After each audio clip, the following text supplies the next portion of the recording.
वल्आक़िबतु लिल्मुत्तक़ीन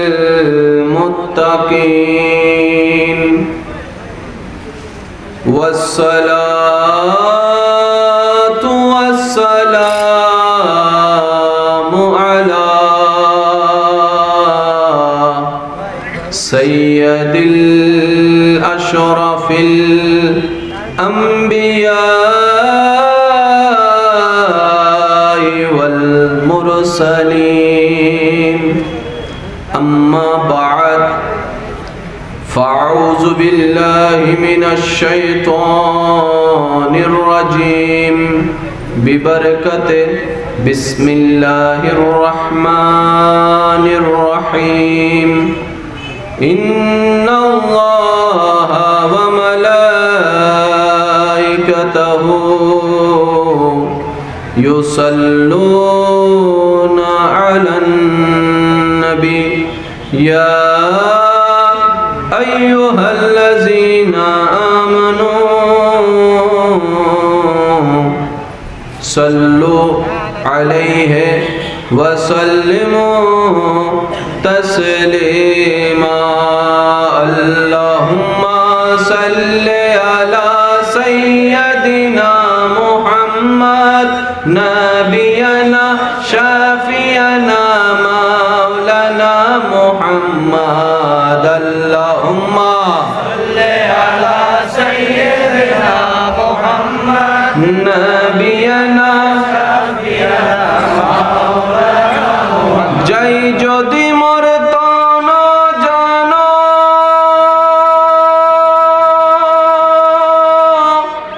এতে নয় মোর ভাবনা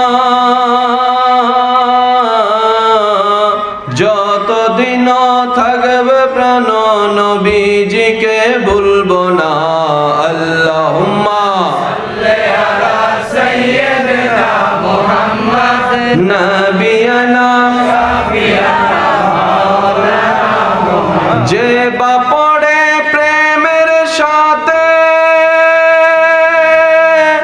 দরুদ নবীর উপর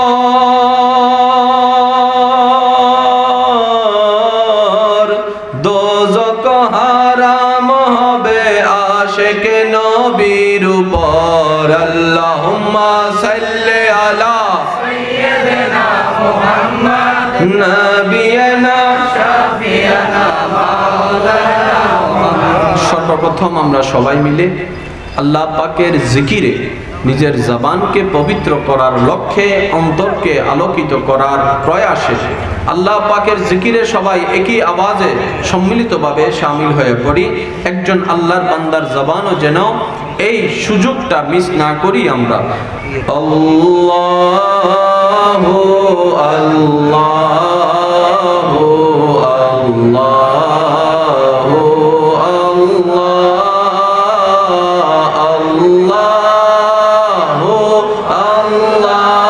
আল্লাহু আল্লাহু আরেকটু প্রেমময় ঈমানি আওয়াজ লাগিয়ে আল্লাহু আল্লাহু আল্লাহু আল্লাহু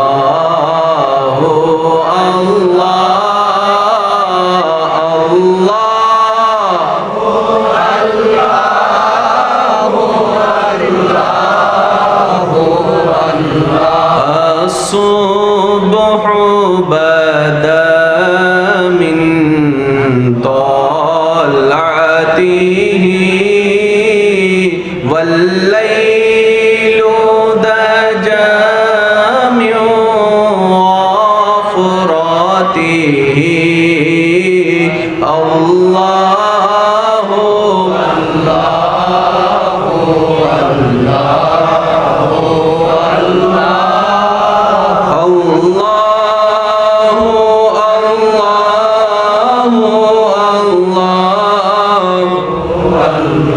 कंजुल करामी मौलन निआमी हादिल उमामी लिशरी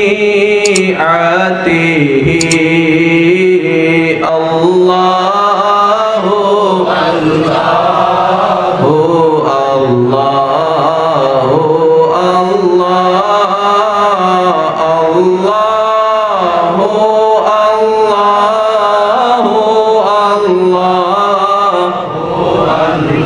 শেষবারের মতো শুনতে চাই, সকল আল্লাহর বান্দা যদি সর্বোচ্চ শক্তি ব্যবহার করে আল্লাহর জিকিরটুকু করে শুনতে কেমন শোনায়, শুধু দেখার জন্য দেখি একই আওয়াজে আল্লাহু আল্লাহু আল্লাহ।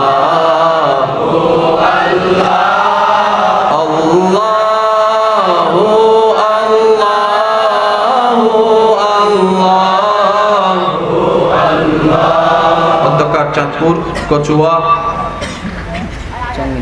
ঐতিহাসিক চাঙ্গিনী আল আমিন ইসলামিয়া সুন্নিয়া দাখিল মাদ্রাসা ময়দানে অত্র এলাকাবাসীর সার্বিক সহযোগিতা ও মুহাব্বতে বিশিষ্ট সমাজসেবক জনাব আলহাজ মোহাম্মদ মুস্তাফিজুর রহমান চৌধুরী সাহেবের সভাপতিত্বে সজ্জিত আজকের এই প্রথম দিবসের সম্মানিত আলোচকবৃন্দ, সারা বাংলার আলোড়ন সৃষ্টিকারী তরুণ আলোচক, রওনকে আহলে সুন্নাত, মুনাজির দ্বীন মিল্লাত হযরতুল আল্লাম জনাব মাওলানা মুস্তাফা রহিম আল আজহারি সাহেব দামাত বরকাতুল আলিয়া, উপস্থিত আছেন রওনকে আহলে সুন্নাত হযরত মাওলানা মুহাম্মদ আলী নকশবন্দি সাহেব, রওনকে আহলে সুন্নাত হযরতুল আল্লাম জনাব মাওলানা ইদ্রিস রাজা আল কাদেরী সাহেব সহ ওদিগার উলামায়ে কেরাম,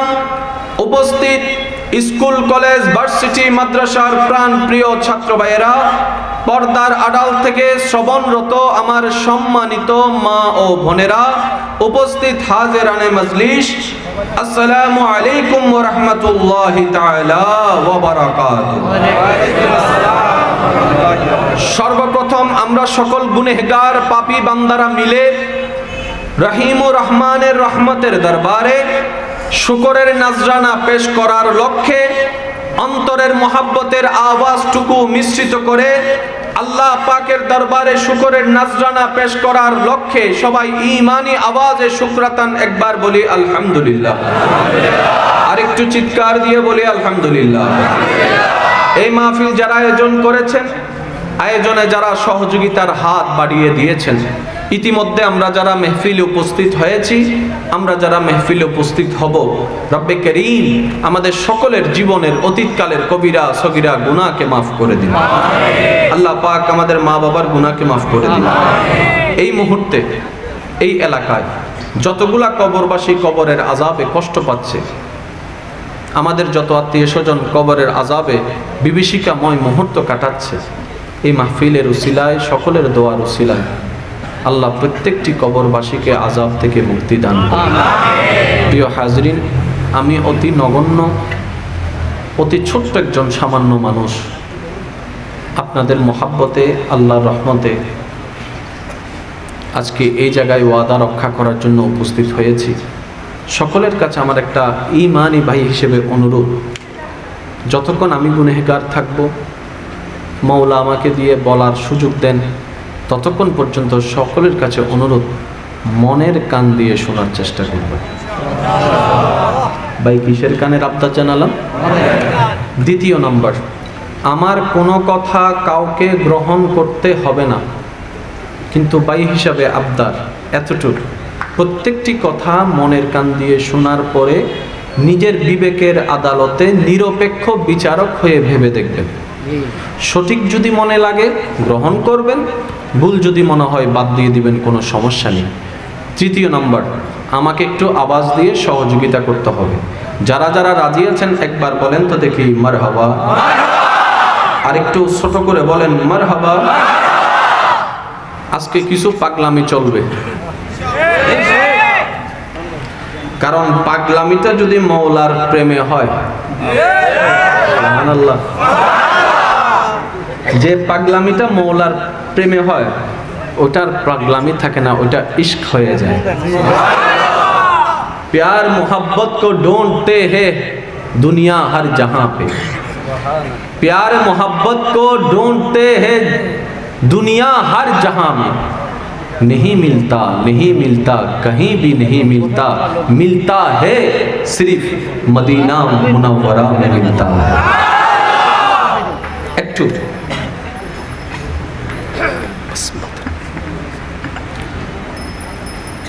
যদি কষ্ট লাগে উঠে চলে যেতে পারবেন, আমি কাউকে বাঁধা দিয়ে রাখি না। মাইকের আওয়াজ যদ্দূর যাচ্ছে, যারা দোকানে আছেন বসে থাকেন, যারা ঘরে আছেন কাজ করেন, মাহফিলে আসার দরকার নেই, শুধু কানটা মাইকের দিকে লাগা রাখলেই চলবে। কারণ আমি লক্ষ মানুষ দিয়ে আল্লাহর কাছে প্রেজেন্ট হতে চাই না, একজন মানুষ থাকলে যথেষ্ট, যে একজনের অন্তরে আল্লাহ এবং নবীর প্রেম দ্বারা ভরপুর। আমরা যেই আল্লাহর সন্তুষ্টিকে লক্ষ্য রেখে কাজ করি, ইমানদার ভাইয়েরা মনোযোগ, মনের কান্তা যেহেতু দিয়েছেন মনোযোগটা দিতে হবে। ব্যাটসম্যানের কাজ হচ্ছে বল মারা, ফিল্ডারের কাজ হচ্ছে আরেকটু জোরে কর না। যদি ফিল্ডার যদি অমনোযোগ হয়, বল যে কোনো মুহূর্তে, তা আমার বল তো আমি মারতেছি, এখন ফিল্ডাররা যেরকম প্রস্তুত থাকবে, কষ্ট হচ্ছে না তো ভাই? ইমানদার ভাইরা একবার ইমানে আওয়াজ লাগায় বলেন তো মারহাবা, আর একটু চিল্লায় বলেন মারহাবা। পৃথিবীর বুকে যতগুলা ধর্ম আছে, প্রত্যেকটি ধর্মের মধ্যে কিছু নিয়ম নীতি আছে। এখন আমরা জানতে চাইবো, আমরা বুঝতে চাইবো, আমরা বুঝার চেষ্টা করব ধর্ম কাকে বলে, ধর্মের দরকার কি। আমি কোন ধর্মকে ছোট করে কথা বলছি না, প্রত্যেকটি ধর্মের প্রতি আমরা সকল মুসলিম জাতির পক্ষ থেকে হাজারো শ্রদ্ধা এবং হাজারো সেলুট। কারণ আমাদের নবী শিখিয়েছেন নিজের ধর্মকে পালন করো, অন্যের ধর্মকে শ্রদ্ধা করো। অন্যের ধর্মকে ছোট করে কখনো নিজের ধর্মকে বড় বলতে যাইও, যার যারটা সে করতে দাও। হাসরের ময়দানে সবাই এক জায়গায় হবে, সেই দিন প্রমাণ হয়ে যাবে কে সত্য ছিল কে মিথ্যা ছিল। তর্ক বিতর্কের নাম ইসলাম নয়, মহাব্বতের নাম ইসলাম। তর্ক বিতর্কের নাম ইসলাম নয় রে ভাই, মহাব্বতের নাম ইসলাম। ধাক্কা ধাক্কি গুতাগুতি ঠেলাঠেলির নাম ইসলাম নয়, মহাব্বতের কোলাকুলির নাম ইসলাম। যে ইসলামটা হচ্ছে মদিনাওয়ালার ইসলাম।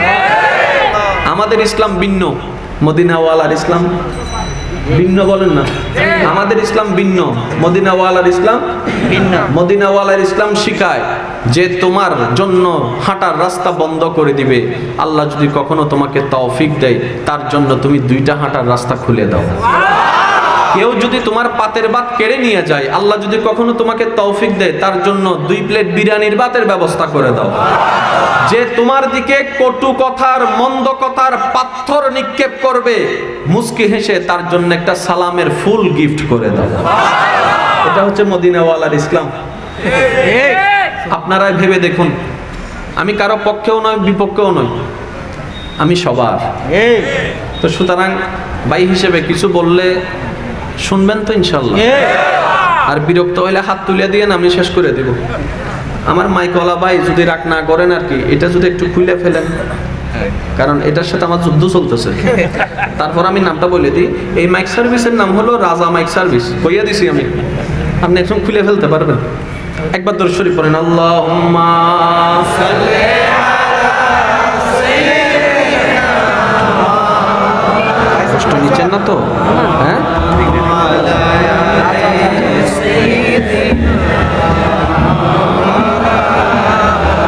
আল্লাহুম্মা সাল্লি আলা সাইয়্যিদিনা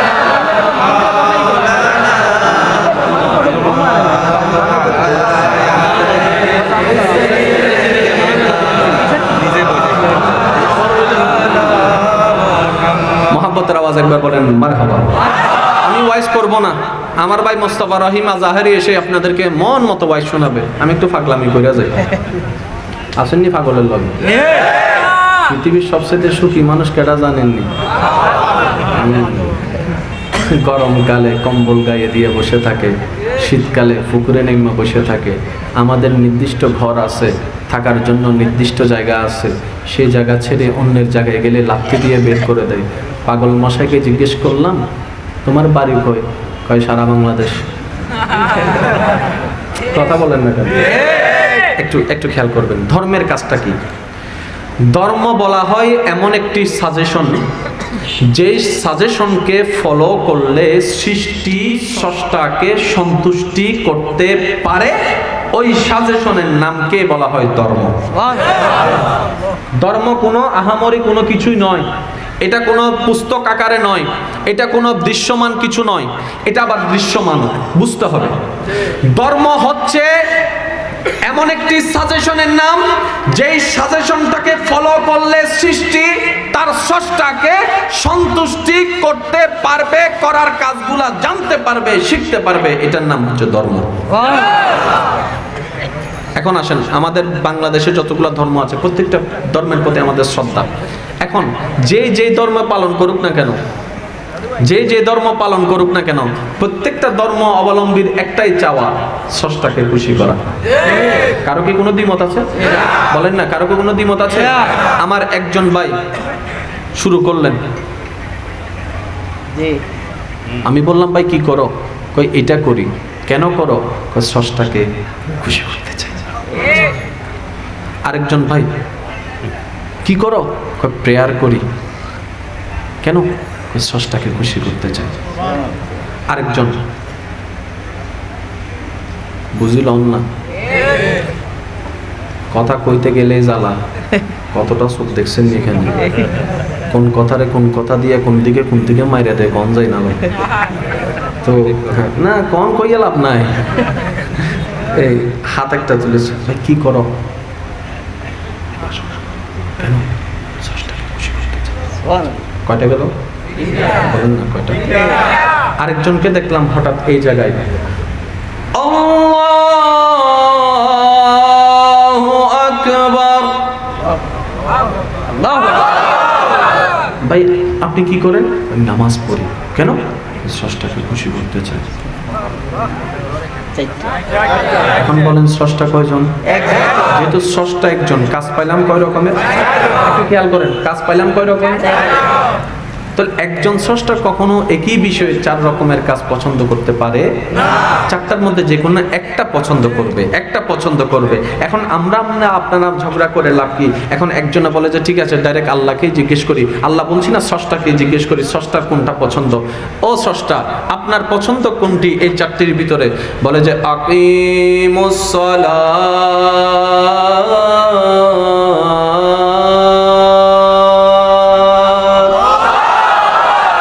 আমার পছন্দ হচ্ছে সালাত, আমার পছন্দ হচ্ছে নামাজ। এবার আমরা প্রশ্ন করতে লাগলাম, ভাই আপনারটা কি? ভাই আপনারটা কি? বন্দনা। আপনারটা কি? প্রেয়ার। ভাই আপনারটা কি? কয় আমারটা হলো নামাজ, আমারটা হলো সালাত। ও এটাই তো, এটার কথাই তো শুনছিলাম। এখন জিজ্ঞেস করতে লাগলাম, ভাই আপনার ধর্ম কি? কয় এটা। আপনার ধর্ম কি? এটা। আপনার ধর্ম কি? ওইটা। ভাই নামাজি, আপনার ধর্ম কি? কয় ইসলাম। বুঝতে আর বাকি রইল না, স্রষ্টার সৃষ্টির ভুবনে সৃষ্টির জন্য স্রষ্টার একমাত্র পছন্দের ধর্ম হচ্ছে ইসলাম। কোরআনে সেটাই বলা হয়েছে, ইন্নাদ-দীনা ইনদাল্লাহিল ইসলাম। আমি স্রষ্টার কাছে যতগুলা সাজেশন ধর্ম আছে, এই সমস্ত সাজেশন ধর্মের ভিতরে যেটা সবচাইতে আমার পছন্দ তার নাম হচ্ছে ইসলাম। তার মানে হে সৃষ্টি জগৎ, তোমরা ইসলামের নিয়ম কানুনকে ফলো করো। আল্লাহ কেন করব? আল্লাহ পাক বলে যদি আমাকে পাইতে চাও, আমার কাছে আসতে চাও, পরকালে জান্নাতের নিয়ামত পেতে চাও, জান্নাতের নিয়ামত পাওয়ার জন্য ইসলাম নামক ধর্মের সাজেশনটাকে তোমাকে ফলো করতে হবে। এখন সাজেশন পাইলাম কি? বলেন না, সাজেশন পাইলাম কি? এখন স্রষ্টাকে খুশি করার জন্য কিছু কাজেরও দরকার। কাজ যেখানে আছে সেখানে 2 রকমের কথা আসবে, করো করিও না। যাওয়ার বেলায় যাইও না, বইলো না। প্রত্যেকটা কাজের মধ্যে কয় সাইড? ঠিক একই জিনিসটা ইসলামের মধ্যে আছে। এখন কাজ তো দরকার, ওই কাজগুলোকে কিভাবে করব কিভাবে করব না সেটা যেটা শিখাই দেয়, এটার নামই হচ্ছে শরীয়ত। কইরো না, যাইও না। এখন দেখেন একটা মজার কথা বলি, ইসলামের এটা একটু মনে বসায় রাখবেন, বুঝেন কিংবা না বুঝেন। আল্লাহকে তো বিশ্বাস করেন, ধর্মকে তো বিশ্বাস করেন, ভাই বলেন না, নবীকে তো বিশ্বাস করেন। বাস এই বিশ্বাসের উপর একটা কথা বলি, ইসলামের প্রত্যেকটি আদেশ নিষেধের মধ্যে রয়েছে সমস্ত মানব জাতির জন্য অডেল কল্যাণ। ইসলাম যেটাকে হ্যাঁ বলেছে সেটাও মানব জাতির জন্য কল্যাণ, ইসলাম যেটাকে না বলেছে এটাও মানব জাতির জন্য কল্যাণ। মনে রাখবেন, বিজ্ঞান যত উন্নতির দিকে যাবে, বিজ্ঞান যত মডার্ন হবে, অনাবিষ্কৃত বিষয় যত আবিষ্কার হতে থাকবে, ততই ইসলাম যে সত্য সেটা বারবার করে প্রমাণিত হতেই থাকবে, হতেই থাকবে, হতেই থাকবে। এখন আসুন, ঘরের মধ্যে মেহমান আসবে, ছাগল একটা কিনা দরকার। এখন ছাগল কিনতে গেলে তো ভাই 15, 16, 17 হাজার টাকা। এত টাকা তো পকেটে, বলেন না, এত টাকা পকেটে। এখন একজনে কয় কিতা করবি, কয় মাথায় বুদ্ধি একটা আসছে, কয় কিতা, কয় ছাগল কিনতে গেলে অনেক টাকা লাগবে, আমি ছাগলের মতো একটা পাইছি, কয় কি, রাত্রেবেলা দইরা বাইর করবো। কিতা কইয়া লাইছে রে, সাইজ তো সেম টু সেম, শুধু লেজটা একজনেরটা এমন আর একজনেরটা এমন, একজনের শুধু শিং আছে আর একজনের শুধু শিং, সাইজ তো বরাবর। আর কাটতে লাইলে কি গোস্ত যখন কইরা লাইব তখন কি আর বোঝা যাইবো, ল কাট। বেজাল কখন লাগে জানেন? 2 লাইন বেশি বুঝলো বেজাল, 2 লাইন কম বুঝলো। এখন দেখেন, সে সুন্দর করে রান্না বান্না করে খাওয়াই দিল। এখন যারাই খাইতে আসছে সবাই মেডিকেলে ভর্তি। পুলিশ এসে তারা ধরছে, ব্যাপার কি? আমি তো খাওয়াইছি। খাওয়াইছি এটা কইস না, কিতা খাওয়াইছ? কই স্যার গোস্ত খাওয়াইছি। এই গোস্ত তো খাওয়াইছ, কিসের গোস্ত এটা ক?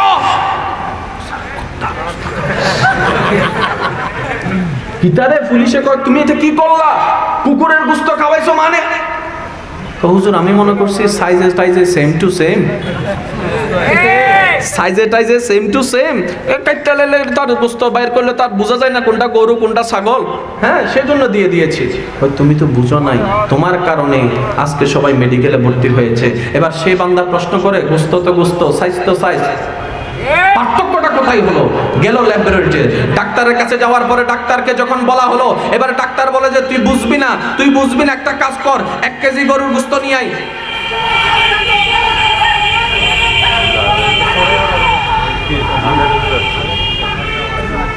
কেডা? আমার ভাই মোস্তফা আসছে। একবার কর না, নারে তাকবীর, নারে রিসালাত, নারে গাউসিয়া, আল্লামা মুস্তাফা রহিম আল আজহারি সাহেব। এবার বলেন মারহাবা। আমার ভাইকে সুন্দরভাবে আপনারা আরামগাহে নিয়ে যান, কেউ ঝামেলা করবেন না। আল্লাহুম্মা সাল্লি আলা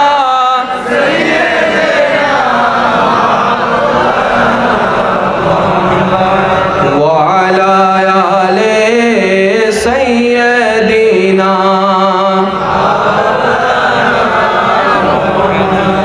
কত ভালো লাগে আমার নূর নবীর নাম, আরো ভালো লাগে নবীর দরুদ সালাম, নবীর দরুদ সালাম, নবীর দরুদ সালাম।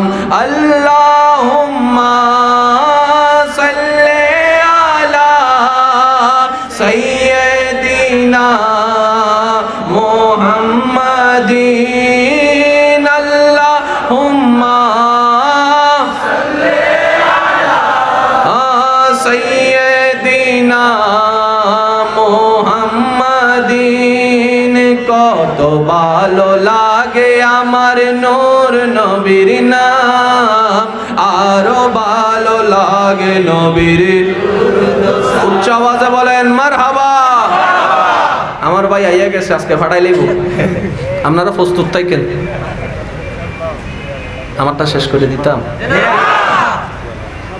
ভাই আমি কালা মানুষ বলে এমন করবেন আমারে, কেন আপনি দিই নাই আরে 12টা পর্যন্ত। আচ্ছা আরে খাইছে রে 12টা পর্যন্ত, মাশাআল্লাহ। এখন একটু খেয়াল করেন, সাইজ কি সমান, সাইজ কি। এখন ডাক্তারে কয়েকটা কাজ কর, 1 কেজি গরুর গোশত আন, 1 কেজি ছাগলের গোশত আন, 1 কেজি কুত্তার গোশত আন, আনার পরে ল্যাবরেটরির মধ্যে পরীক্ষা করা গেল রান্না করার আগে, হ্যাঁ কাঁচা গোশত রান্না করা গেল, পরীক্ষা করা গেল, গরুর মধ্যে দেখে 20, ছাগলের মধ্যে দেখে 20, কুত্তার গোশত 20, কাঁচা গোশতের মধ্যে কি পাওয়া গেছে 20 পাওয়া গেছে।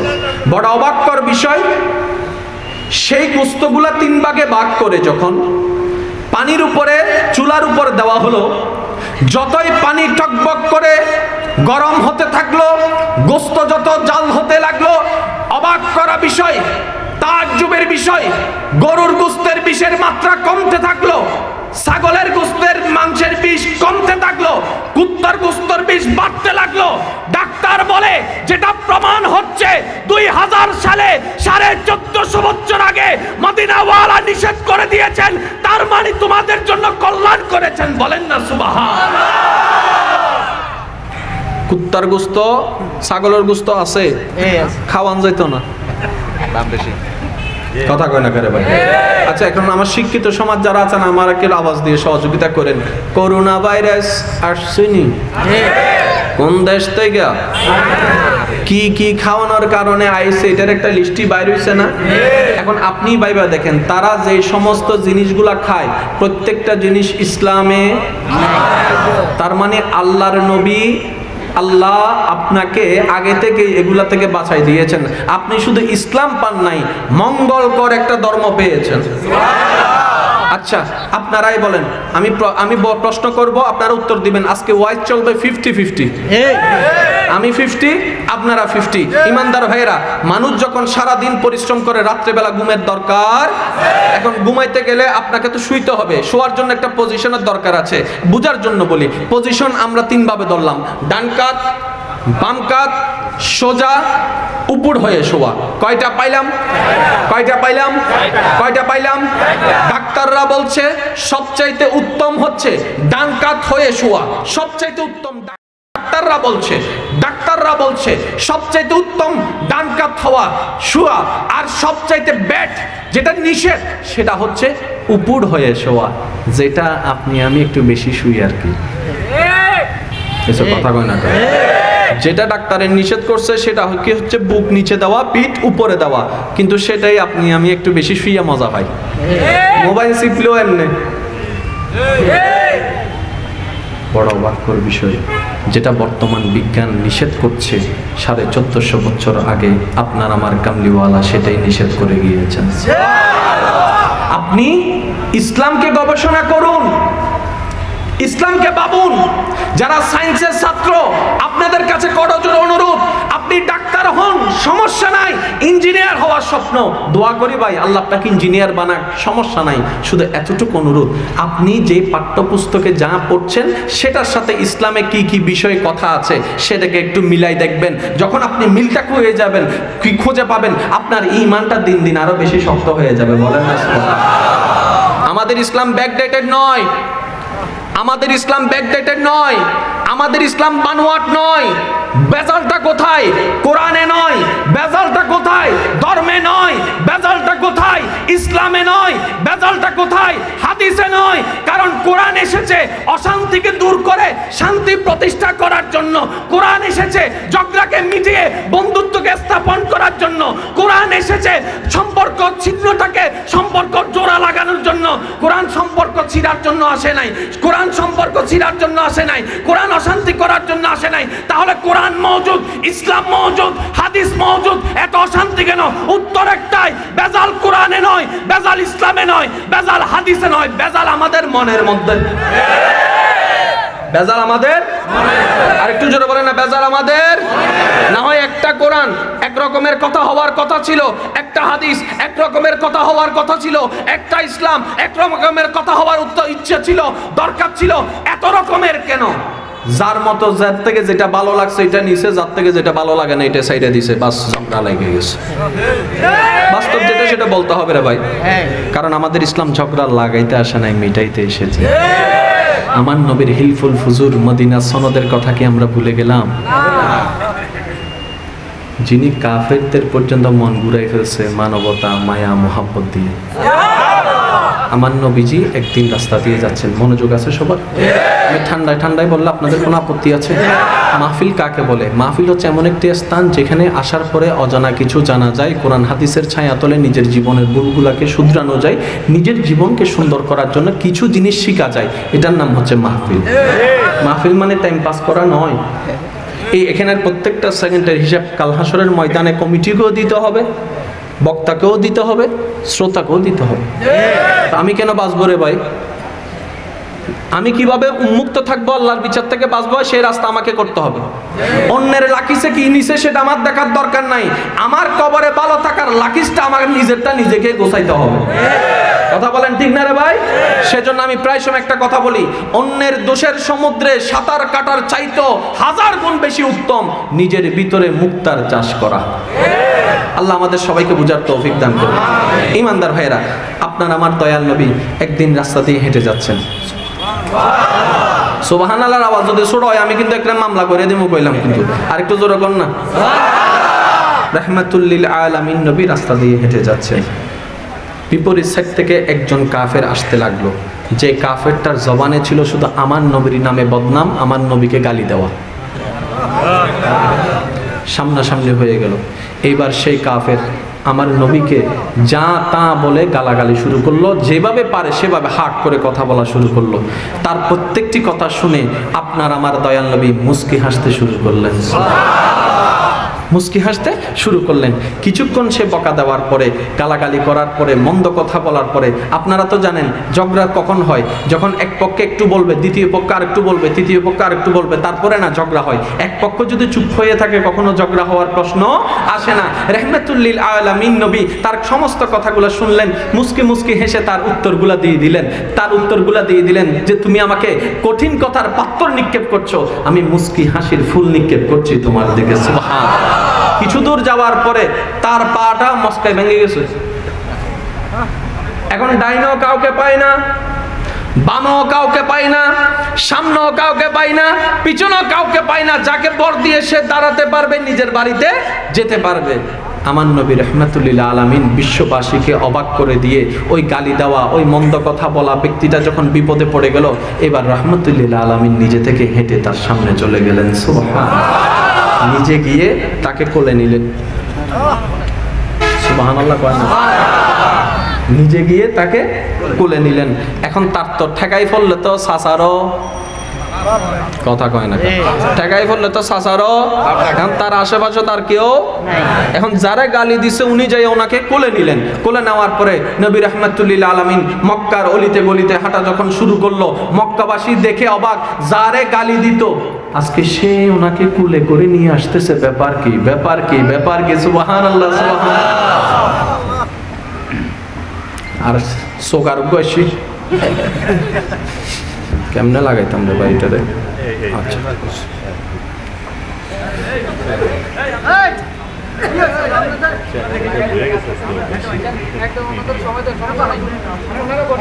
আমি সময় দিছি 1 মিনিট করে এলাম। কষ্ট হচ্ছে আপনাদের? কোলে করে নিয়ে মক্কার গলিতে যখন যেতে লাগলেন, সবাই অবাক, কিরে এটা আবার কেমন কথা? আপনার আমার নবী কি করছে জানেন? শুধু গিয়ে তাকে ঘরে দিয়ে আসছে নয়, 3 দিন পর্যন্ত তার সেবা করেছে আমার নবী। এখন বলেন, যে গালি দিছে যারে, সে যদি এসে সেবা করে, না পারে কিছু বলতে, না পারে কিছু সইতে, 3 দিন যাওয়ার পরে সেই গালি দেনেওয়ালা বলে আপনি সচ্চা নবী, এটার মধ্যে কোনো সন্দেহ নাই। আপনি সাধারণ 8-10 জনের মতো নয়, এটার মধ্যে কোনো সন্দেহ নাই। আপনি আল্লাহর প্রেরিত নবী, এখানে কোনো সন্দেহ নাই। নবী জিজ্ঞেস করলেন কিভাবে? কয় এত রাগানোর পরও আপনি রাখলেন না, এত গালি দেওয়ার পরও মুস্কি হেসে আমাকে ফুলের জড়ি উপহার দিয়েছেন। তার মানে বোঝা যায় আপনার অন্তরটা আল্লাহর দ্বারা গঠিত হয়েছে। আপনি আসেন নাই, আপনাকে পাঠানো হয়েছে। আপনি শেষ নবী, এখানে কোনো সন্দেহ নাই। চিৎকার দিয়ে বলেন সুবহানাল্লাহ।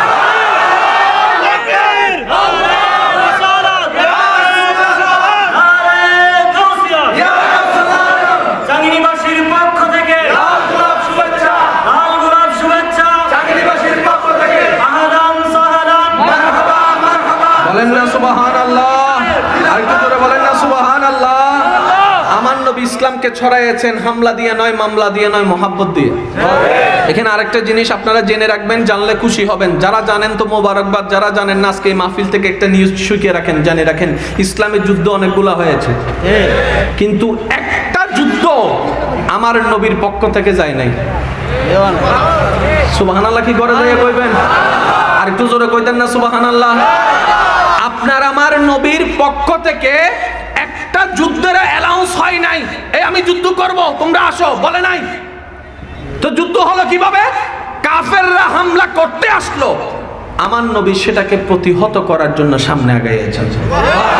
এখানে একটা জিনিস দেখেন, সর্বপ্রথম যুদ্ধের নাম হচ্ছে বদরের যুদ্ধ। যখন বদরের যুদ্ধ, ইমানদার ভাইরা, ইমানদার, যখন সর্বপ্রথম বদরের যুদ্ধ হচ্ছে তখন আপনার আমার নবী কোথায় ছিল? মদিনায়। তারা ছিল কোথায়? মক্কায়। কিন্তু যুদ্ধটা হয়েছে কোথায়? বদরে। তো মদিনায় হয় না কেন? যখন মদিনার দিকে নবীকে টার্গেট করে হামলা করার জন্য কাফেররা বের হয়েছে, নবী যখন সংবাদ পেয়েছেন সাহাবাকে ডাকলেন, ডাকার পরে বললেন তাদের টার্গেট আমি। সুবহানাল্লাহ, দেখেন কত রহমতুল লিল আলামিন নবী। তাদের টার্গেট আমি, তারা চায় আমাকে ধ্বংস করতে, তারা চায় আমাকে মারতে। সুতরাং আমি সিদ্ধান্ত নিয়েছি আমি মদিনায় থাকবো না, আমি সামনে চলে যাব। ইয়া রাসূলুল্লাহ, মদিনায় থাকলে তো আমাদের পাওয়ার থাকবে কিছুটা হলো, ওই জায়গায় গেলে অচিন জায়গা, পাওয়ার তো থাকবে না। এবারে নবী রহমতুল লিল আলামিন দেখেন কত দরদি নবী, কত মায়ার নবী, কত রহমতুল লিল আলামিন নবী, কত উম্মতের দরদি নবী। আমার নবী বলে আমি যদি এই জায়গায় থাকি, তারা হামলা করতে এসে অনেকের ঘর ভাঙবে, অনেকের উপর হামলা করবে, নারীরা আহত হবে, ছোটরা আহত হবে। আমি চাই না আমার কারণে কেউ কষ্ট পাক। তারা যেহেতু আমাকে হামলা করতে আসছে, আমি সামনে চলে যাব। যাদের মন চাই আমার সাথে চলে আসো। বলার সাথে সাথে তলোয়ার ছাড়া, বম্বম ছাড়া, যুদ্ধ সামগ্রী ছাড়া সাহাবায়ে কেরাম দাঁড়াই গেলেন। ইয়া রাসূলুল্লাহ, আমরা যাব আপনার সাথে, আমরা যাব আপনার সাথে, আমরা যাব আপনার সাথে, আমরা যাব আপনার সাথে। ইয়া রাসূলুল্লাহ, আমাদের কাছে তলোয়ার নাই, আমাদের কাছে বললাম নাই, আমাদের কাছে কিচ্ছু নাই। পেটের মধ্যে ক্ষুধা, বুকের মধ্যে তৃষ্ণা, রমজানের রোজা ছিল। ইয়া রাসূলুল্লাহ, কিচ্ছু দেখবো না, এসেছি আপনি নবীর মহব্বতে। দুনিয়ার থেকে যেতে যদি হয় আপনি নবীর মহব্বত নিয়ে চলে যাব।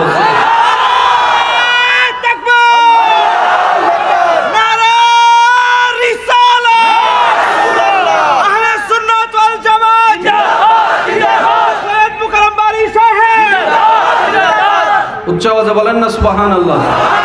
আমার নবী নিজে থেকে আগায় গিয়েছেন। আর একটু জোরে বলেন না, আমার নবী নিজে থেকে। আচ্ছা, এই সিচুয়েশনে যদি আপনি আমি হইতাম, কতজনে কত কথা কইতো, কোথায় যাও, আসেনি তলোয়ার, কোসুনিয়ানি যুদ্ধ করিবা। কারণ সব জায়গায় এরকম কিছু আছে, নিজে কিছু করে না, অন্য করতে চাইলে তার কোসা দেয়। যেমন একজন মানুষ, সে অনেক গুনাহ করছে, সপ্তাহে জুমা ছাড়া কোনোদিন নামাজ পড়ে নাই, হঠাৎ তার মন পাল্টাইলো, কোন একজন কিছুর মাধ্যমে হোক, বন্ধুর মাধ্যমে হোক, হুজুরের ওয়াইজের মাধ্যমে হোক, যে কোনো মাধ্যমে হোক, তার মন পাল্টাইলো। সে বললো যে না, আজকে থেকে আমার একটু নামাজ পড়া দরকার আছে। দুপুরবেলা যদি এখানে নামাজ পড়তে আসে, যারাই ডুববো,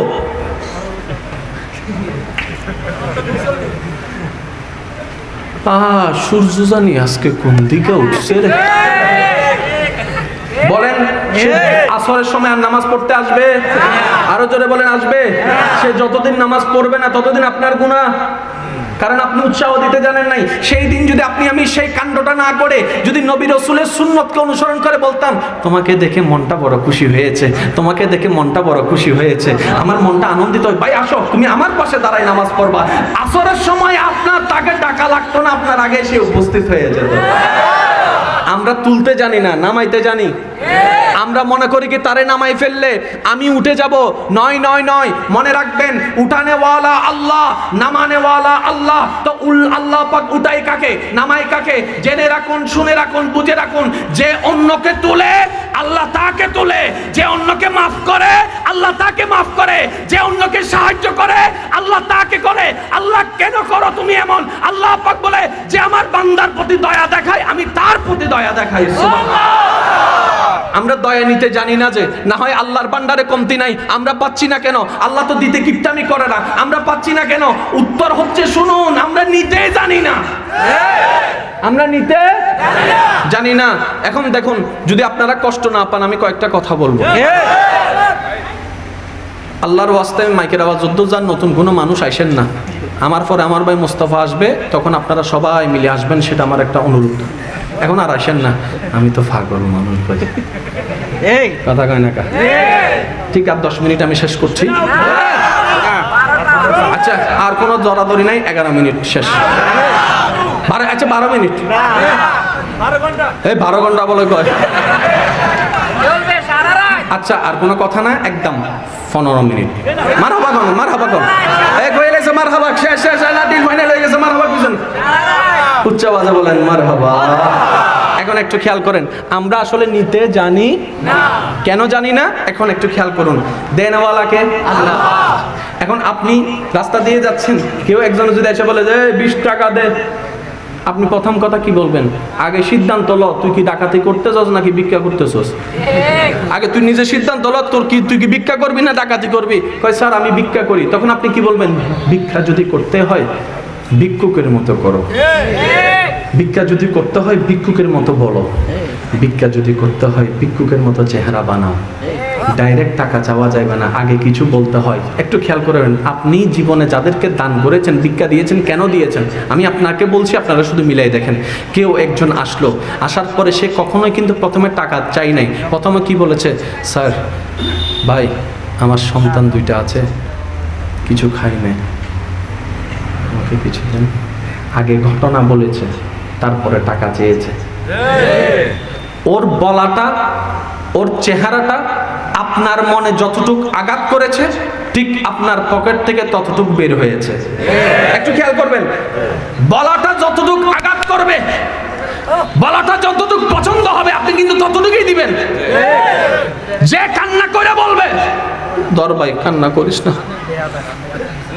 স্যার আপনার পকেটে তো টাকা নাই, কয় আমার আজকে নাই কালকে আসবে, তুই আগে নিজের পেটটা সামলা, নিজের বাচ্চারা খাওয়া। আল্লাহও চাই এটা। আল্লাহ পাক বলে আমার বান্দা আমার কাছে চাক। এখন আমরা চাই কিভাবে জানেন?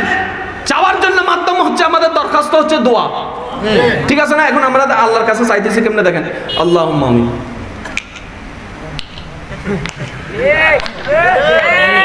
জিবরাইল কয় কিতা করস? আমরা কইলাম আল্লাহর কাছে চাইতেছি।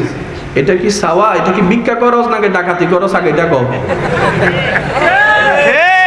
যদি তুমি ভিক্ষুক হও, ভিক্ষা যদি তোমার দরকার হয়, আগে নিজেকে ভিক্ষুক তো বানাও।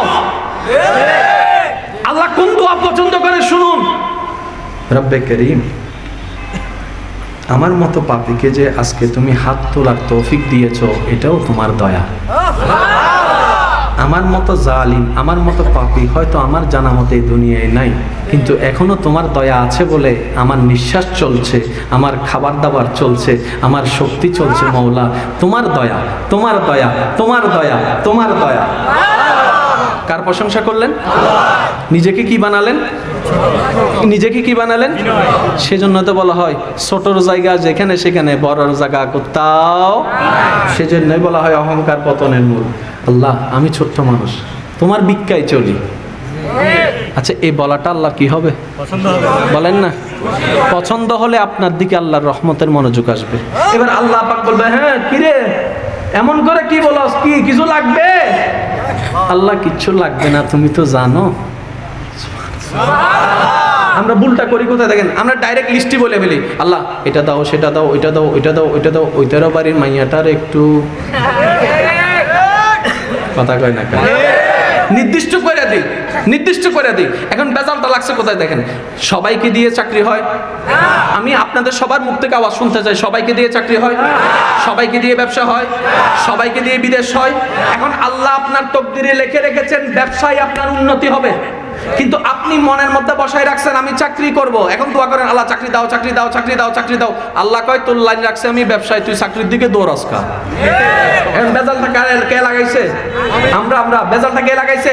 যদি আমরা সেই দোয়াটা এমন ভাবে করতাম, মওলা আমাদের ভবিষ্যৎ আমাদের জানা নাই, কোনটা ভালো কোনটা মন্দ আমরা কিচ্ছু বুঝি না, আজকে ভালো মনে হয় কালকে যাইয়া খারাপ প্রমাণিত হয়, কিচ্ছু জানি না। মওলা আমার জীবনে কিছু চাওয়ার নাই, আমার সমস্ত জীবন, সমস্ত স্বপ্ন, সমস্ত আশা, সমস্ত চাওয়া তোমার রহমতের খুশির উপর ছেড়ে দিলাম, তুমি দয়া করে যা দাও সেটাতে আমি খুশি হয়ে যাব। তাহলে কি আর কোনো নির্দিষ্ট চাওয়া থাকতো? কথা বলেন না কেন? মা বাবারে কলঙ্কিত কইরা, বাইরে জায়গায় বিয়ে কইরা 6 মাসও টিকতে পারে নাই, এমনও অনেক কাহিনী। আমি কইলাম কি তারে এত যুদ্ধ করে বিয়েটা করছো, কোর্টের মধ্যে ফালাইয়া বিয়ে করছো, এখন কি ভুল করছি? আমাদের সিদ্ধান্তের মধ্যে সঠিকও হতে পারে, একটা সবাই মিলে বলেন না ভাই, আমাদের সিদ্ধান্তের সঠিকও হতে পারে, ভুলও হতে পারে, কিন্তু আল্লাহর সিদ্ধান্তে কখনো ভুলের বয়স পর্যন্ত আসতে পারে না। সেজন্য আপনি নিজের জীবনের জন্য কিচ্ছু চাইবেন না। আপনার যদি চাওয়ার দরকার হয় সবার জন্য চান, পরিবারের জন্য চান, বন্ধুর জন্য চান, সবার জন্য চান, নিজের বেলায় নির্দিষ্ট করবেন না। এখন আপনারাই বুঝতে পারবেন মেন এই জায়গার রোড থেকে যদি এই আপনাদের চাঙ্গিনী বাজারে যদি একটা রিক্সা আসে, ভাড়া কত? 30 টাকা। ভাড়া কত? জোরে বলেন। এখন আপনি এখানে নামার পরে রিক্সাওয়ালা বাইকে কত দিবেন? যতটুক কথা ততটুকুই।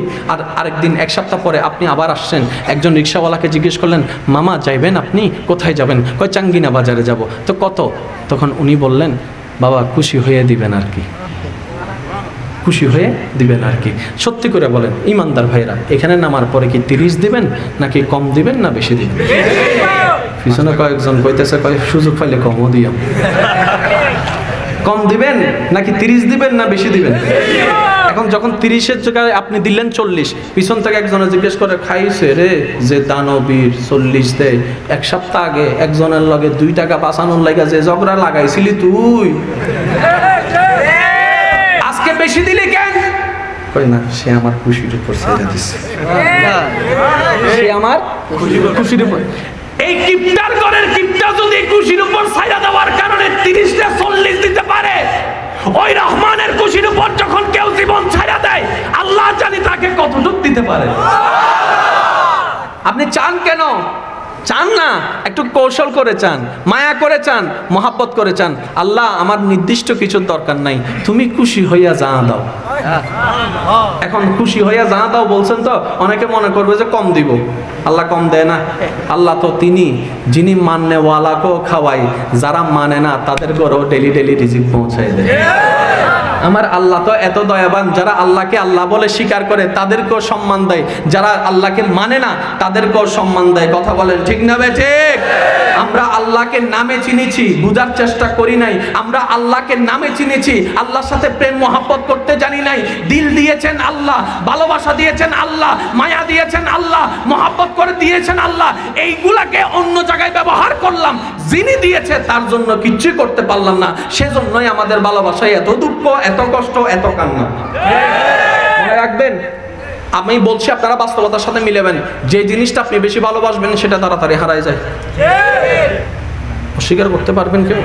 আপনি যেটাকে বেশি দাম দিবেন সেটাই আপনাকে কষ্ট দিবে, আপনি যেটাকে বেশি মহব্বত করবেন সেটাই আপনারা লাথি মারবে। এটা দুনিয়ার নিয়ম। এটা কেন হয় জানেন?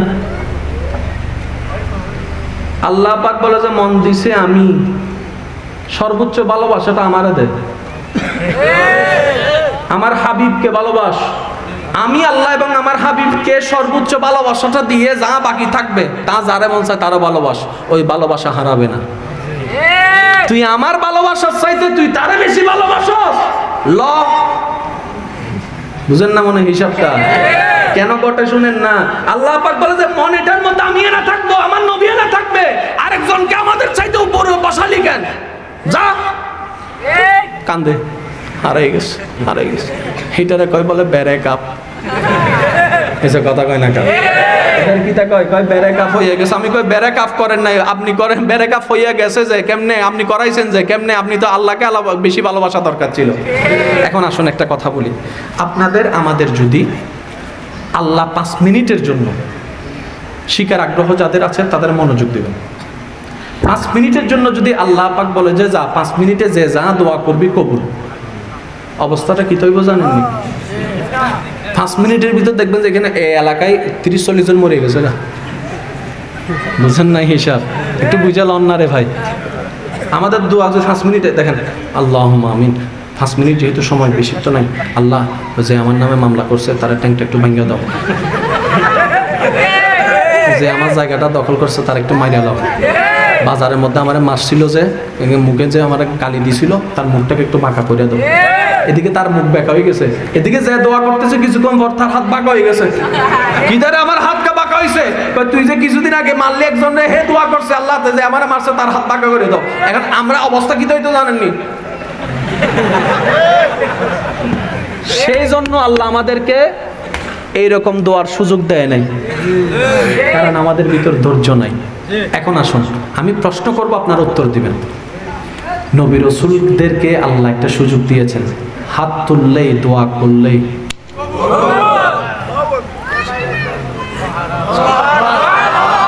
একটু বুঝেন, একটু বুঝেন, মনে রাখবেন, লক্ষ বান্দা যদি এক পাল্লায় রাখা হয়, আরেক পাল্লায় যদি একজন আশিককে রাখা হয়, রব্বে করিমের রহমতের দৃষ্টিতে ওই একজনের পাল্লাটাই ভারী হবে যেখানে একজন আশিক থাকবে।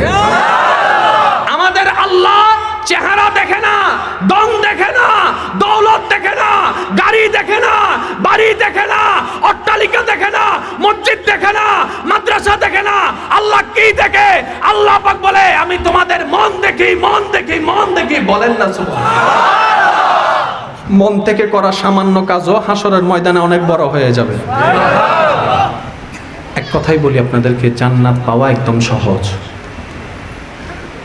অনেকে মানতে চাচ্ছেন, কিন্তু এটাই সত্য, জান্নাত পাওয়া একদম সহজ। কেন আজকে সুবহানাল্লাহ আপনারা বলতে পারেন নাই জানেন? কারণ আপনাদের মাথায় বসে আছে এটা কঠিন, কারণ কঠিনটা আল্লাহ বানাই দেয় নাই, আমরা বানাই দিছি। এখন আপনাদের শুধু একটা উদাহরণ দিই। জান্নাতে যাইতে গেলে ইমানের সাথে সওয়াবের দরকার। এখন সব কিসে কিসে আছে দেখেন, নামাজ, রোজা, হজ, যাকাত, ঠিক আছে? এখন আপনি হজ করবেন বছরে, তো বছর আর বাকি 11 মাস আপনি কি করবেন? সওয়াব তো নাই, সওয়াব তো নাই। রোজা রাখবেন বছরে 1 মাস, বাকি 11 মাস আপনি কি করবেন? কোনো কাজ তো, সওয়াবের কোনো কাজ নাই। তো সওয়াবের পাল্লা তো কমে যাচ্ছে। এদিকে হায়াত আমাদের কম, 20 বছর, 30 বছর, 40 বছর, 50 বছর, বেশি নাই। কিন্তু আমাদের বেশি সওয়াবের দরকার জান্নাতে যাওয়ার জন্য। আল্লাহ কত রহমান জানেন? আল্লাহ নবীর উম্মত বানাই আমাদের উপর কত দয়া করেছেন জানেন? আল্লাহ পাক বলে, হো আমার বান্দাগণ, তোমাদের ঈমানটাকে মজবুত করো আর আমলটাকে ভারী করো। ইয়া রব্বে করিম, আমাদের হায়াত তো 30 বছর, 40 বছর, 50 বছর, 60 বছর। এর মধ্যে খেলায় চলে যায় অর্ধেক, প্রেমে চলে যায় অর্ধেক, কলেজে চলে যায় অর্ধেক, ভার্সিটিতে চলে যায় অর্ধেক, চাকরিতে চলে যায় অর্ধেক, বিয়ে করতে করতে মাইয়া দেখতে দেখতে, ছেলে দেখতে দেখতে চলে যায় অর্ধেক, বিয়ে করতে করতে চলে যায় অর্ধেক। আল্লাহ আমি এতগুলো সব পাবো কিভাবে? রব্বে করিম বলে, তোদেরকে জান্নাতে দেওয়া আমার চাওয়া, তাই তো আমি তোদের জন্য সহজ করে দিলাম। আল্লাহ কি কয়? নামাজ পড়লে সওয়াব, ওযু বানাইলে সওয়াব, আজান দিলে সওয়াব, আজান শুনলে সওয়াব, উত্তর দিলে সওয়াব, সালাম দিলে সওয়াব, উত্তর দিলে সওয়াব। এমন কি অন্ধকার রাস্তায় যদি একটা লাইট লাগাই দাও, এটাও সওয়াব। এতিমের মাথায় যদি হাত বুলাই দাও, এটাই সওয়াব। মা বাবার চেহারার দিকে তাকায় মুস্কি হাসলে, এটাও সওয়াব। মুরব্বিকে সম্মান করো, এটাই সওয়াব। মুখে জিকির করতে না পারো, মনে মনে আল্লাহ ডাকো, এখানেও সওয়াব দিয়ে দিব। এত সহজ করে দিয়েছেন আল্লাহ সওয়াব অর্জন করা। আজকে আপনারা যারা এখানে এসেছেন, আপনাদের প্রত্যেকটা কিছুর পার্সেন্টেজ আপনার কবরবাসী মা বাবার কাছে পৌঁছায় যাচ্ছে। আজকে যারা মা হারা সন্তান এখানে এসেছেন, বাপ হারা সন্তান এখানে এসেছেন, মাকে কবরে রেখে এসেছেন, বাবাকে কবরে রেখে এসেছেন, আপনার এই প্রত্যেকটা সুবহানাল্লাহর আওয়াজের সওয়াবটুকু আপনার ভাগে যেভাবে জুটছে, আপনার মা বাবার কবরের মধ্যেও পৌঁছায় যাচ্ছে। এখন দেখেন, জান্নাত পাওয়া কি কঠিন না সহজ? আরো জোরে বলেন। এখন সহজ বানাইলো কে? আল্লাহ। কঠিন মনে করছি কারা? আমরা আমরা আমরা দোষ আমাদের। আমি অন্যের কথা বলছি না, দোষ আমার, দোষ আমার। যেখানে আমার রহমান দয়া দেওয়ার জন্য এত প্রস্তুত, আমি নিতে জানছি না কেন? ব্যর্থতা আমার। যেখানে আমার রহমান আমাকে বাঁচানোর জন্য এত আগ্রহী, তারপরেও যদি আমি জাহান্নামে চলে যাই, ব্যর্থতা আমার। একজন জনমদাতা মা, মনে রাখবেন, এই এলাকায় যদি সবাই মিলে একজনকে মারে, সে চোরের অপরাধে মার খাচ্ছে, সবাই মিলে মারছে, এর ভিতরেও যদি ওই চোরকে বাঁচানোর জন্য একজনের পিঠ দেখা যায়, সে পিঠটা জানি কার হবে? আমি বলি নাই ভাই, আপনারাই বলছেন এটা পিঠটা কার হবে? এবার মাকে প্রশ্ন করলাম, মা তোর এত জ্বলে কেন, তোর এত লাগে কেন, তোর এত দরদ কেন? মাই বলবে যে আমি পেটে রেখেছি 10 মাস। সুবহানাল্লাহর আওয়াজ বড় লাগবে। আমি পেটে রেখেছি 10 মাস, ঘুমাইতে পারি নাই, খাইতে পারি নাই, বমি বমি ভাব লাগছে, কষ্ট হাজার সহ্য করছি শুধু আমার রতনের জন্য। হতে পারে এটা তোদের দৃষ্টিতে চোর, কিন্তু আমার দৃষ্টিতে এটা আমার নয়নের মণি, আমার মানিক। ওই মা তখন কি করবে জানেন? ছেলেকে বাঁচানোর জন্য, ছেলে অপরাধী সত্য, ছেলে দোষ করছে সত্য, তারপরে সে মা সবার পা ধরবে, বাবা মারিস না, বাবা মারিস না, বাবা মারিস না, বাবা মারিস না, ও আমি তোদের পায়ে পড়ি, মারিস না আমার ছেলেরা, মারিস না। মা চোর, তোদের কাছে চোর, আমার কাছে আমার সন্তান। মা এত লাগে কেন? আমি জন্ম দিছি। জন্মদাতার যদি এত লাগে আপনার জন্য, যিনি আপনাকে তিলে তিলে তৈরি করেছেন, যিনি আপনাকে রিজিক দিয়েছেন, রিজিক আপনাকে মায়া করছেন, যিনি আপনার মায়ের পেটে থাকা অবস্থায় আপনাকে এক বিন্দু পানি থেকে এত বড় দেহর যত্ন নিয়েছেন, পানির ভিতরে খাবার ব্যবস্থা করেছেন, নিঃশ্বাসের ব্যবস্থা করেছেন, আপনার প্রতি সেই আল্লাহর দয়া কেমন হতে পারে? জন্মদাতার যদি এত মায়া লাগে সৃষ্টিকারীর, সেজন্য আমরা আল্লাহর মায়া বুঝি নাই ভাই। আফসোস, আমাদের কপালটা খারাপ, কপালটা খারাপ। ধর্মের মধ্যে যেটা শ্রেষ্ঠ সেটা পেলাম, আমি বলছি আপনারা বুঝে যান। ধর্মের ভিতর যেটা শ্রেষ্ঠ সেটা পেলাম, নবী রাসূলের ভিতর যেটা সর্বশ্রেষ্ঠ সেটা পেলাম, কিতাবের ভিতর যেটা সর্বশ্রেষ্ঠ সেটা পেলাম, ইবাদতের মধ্যে যেগুলো সর্বশ্রেষ্ঠ এগুলো পেলাম। এত শ্রেষ্ঠ পাওয়ার পরও আমরা এত পিছিয়ে যাচ্ছি কেন? এখন কাজটা কি? শুনুন, শ্রেষ্ঠ ধর্ম পেলাম, শ্রেষ্ঠ নবী পেলাম, শ্রেষ্ঠ কিতাব পেলাম, শ্রেষ্ঠ ইবাদত পেলাম, এবার এগুলাকে কাজে লাগিয়ে নিজেকে শ্রেষ্ঠ বান্দা প্রমাণ করাটা বাকি আছে। শুধু নিজেকে শ্রেষ্ঠ বানানোটা বাকি আছে। যে শ্রেষ্ঠ বানাইতে পারবে নিজেকে, কবরও তার জন্য আনন্দের, হাসরও তার জন্য আনন্দের। সুবহানাল্লাহ। এখন নবী রাসূলের কথাটা একটু খেয়াল করবেন। আল্লাহ নবী রাসূলকে একটা সুযোগ দিয়েছেন, দোয়া করলেই, একটু বলেন না, দোয়া করলেই। ইব্রাহিম আলাইহিস সালামের নমরুদ দিয়ে আগুনে ফেলবো, কি কোনো সমস্যা? ইব্রাহিম আলাইহিস সালামের নমরুদে কি ফেলবো? সত্যি করে কথা বলেন, দোয়া করছে, আল্লাহ আমারে বাঁচাও, আল্লাহ আমারে বাঁচাও। কেন জানেন? সত্যিকার শক্তিশালী কে? যার কাছে পাওয়ার থাকার পরও পাওয়ার দেখায় না, এটা হচ্ছে শক্তিশালী। ইব্রাহিম নবীকে যখন নমরুদে আগুনে ফেলার জন্য প্রস্তুত, ইব্রাহিম আলাইহিস সালামকে ফেলবে, সে চিন্তায় চিন্তিত হয়ে এলাকাবাসী সবাই মন খারাপ করে ফেলছে। কারণ সবাই জানতো ইব্রাহিম নবী একজন সৎ মানুষ ছিলেন, কারো কোনো ক্ষতি করেন। এই আজকে জালেম ওনাকে কোথায় ফেলছে? আগুনে। আচ্ছা দেখেন পরিস্থিতি আপনারা জানেন, শুধু যা জানেন সেটাই বলবো, একটু গভীরে যাওয়ার চেষ্টা করবো। শুধু ইব্রাহিম নবীকে ফেলা শুরু করলেন, জিবরাইল বলে, আল্লাহ তোমার বন্ধুকে ফেলে দিচ্ছে, তোমার কষ্ট লাগে না? আল্লাহ পাক বলে, তোর এত কষ্ট লাগলে তুই যা। একটু বুঝবেন, আমি প্রথমে বলেছিলাম বান্দা এক জিনিস, আশেক আরেক জিনিস, একটু খেয়াল করবেন। তুই যা। এবার জিবরাইল আসছে, আয়েশা বলে যে, মে আই হেল্প ইউ, আমি কি আপনাকে কোনো উপকার করতে পারি? ইব্রাহিম নবী উত্তরে সেদিন কি বলেছিলেন? কে তুমি? কে তুমি? আমি জিবরাইল। কেন আসলা?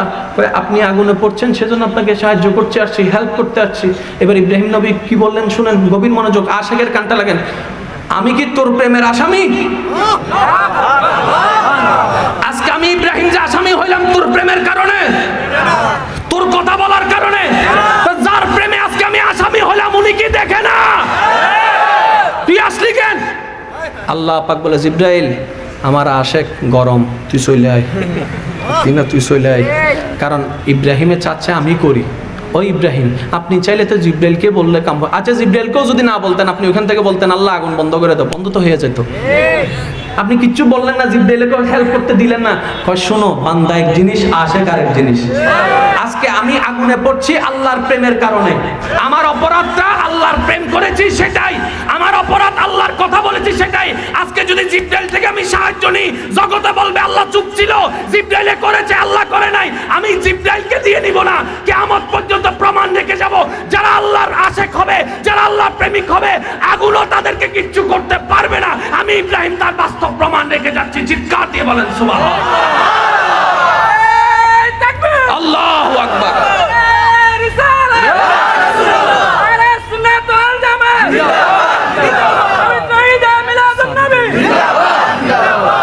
উচ্চ আওয়াজে বলেন না সুবহানাল্লাহ। আর একটু জোরে বলেন সুবহানাল্লাহ। এখন একটু খেয়াল করেন জিবরাইল কি করছে। কি ভাই কোনো সমস্যা?